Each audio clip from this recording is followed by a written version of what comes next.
ba nagalisyo? Sa videong ini, mahihiling na buhay pa ang sarong giant sperm whale o balyena sa hibabaw na porsyon kan kadagatan sakop kan Barangay Santo Cristo, asin pa ni Sheena Masbate kan nakaaging Martes, Marso 5.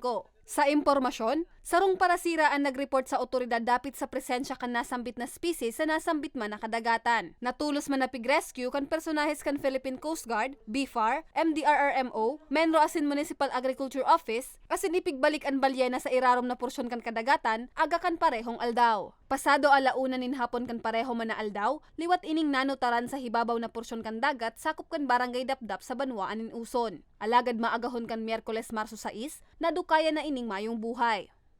Yan, matanda na may sakit, pumupunta talaga yan sa shallow area, yung mga bababaw na area kasi unlike sa mga fish species, yung marine mammal natin ay meron lang. So once na may hindi magandang pakiramdam nila, pumupunta sila sa shallow area para ma-expose yung kanilang blowhole. So yun yung ginagamit nilang paghinga. 55 feet ang laba kay ni asin pigkakarkulong aboton sa 30 hasta 40 tonelada ang gabat o kabaing nin sarong bus.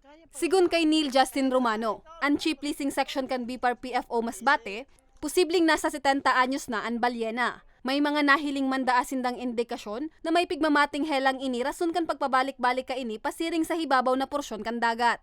So bale, yung reported namin is based on assumption lang, based sa observation doon sa physical appearance ng marine mammal. So, mga factors po na tinitingnan namin, yung katandaan niya. Pangapodan man ni Romano sa mga residente, natulos i-report sa indang opisina o sa otoridad ang mga siring na insidente.